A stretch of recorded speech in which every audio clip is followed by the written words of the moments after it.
William, Nowell, and David Brown.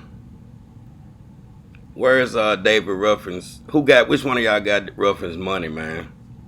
I mean, $40,000 in traveler's checks and $10,000 cash. Now David Brown, he let you drive the limousine, so you had to be there. William Nowell, Philadelphia native. He used your house to smoke with you. So, David Brown, why did you push Ruffin out the limousine like he was a trash bag, dropping him off at the hospital? I mean, you had to pick him up at the house, or did y'all pick him up at the house and put him in the limousine? Because he was smoking inside the house. And sorry, Philly police. I mean, was it because he black that y'all ain't arrest nobody? I mean, the man that threw him out the car in the limousine, y'all questioned him 2 times.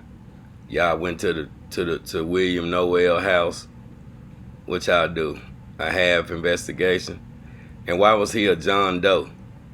Why was David Ruffin a John Doe? Why was he toe tag a John Doe when his name David Ruffin? Face everywhere. Temptations. Ex-Temptation. And he had just came out tour, in case for anybody want to know. He had just did a month-long tour with 2 of the former Temptations. And they had went back home. He stayed a couple of days over in England and then came back to Philly with their money. That $40,000, that was Eddie and other guys' money. But he had his own money. So they say he weighed 125 pounds at the hospital.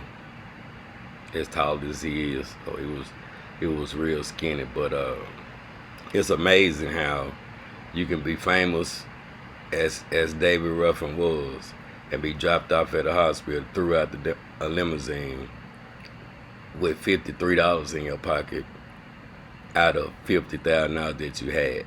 Now, some may say, David Ruffin, why did you carry all that money around? I don't know the answer to that, but I know how people get down. But they say he had the $40,000 in a belt, a money belt.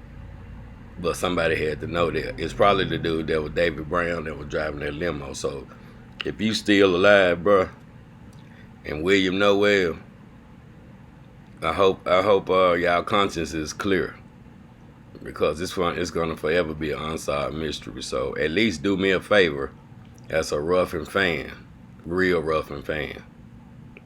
But if you have a chance and you're facing death, leave a note and tell somebody else, so his case can be solved. I mean, well, at least they say he died from an overdose.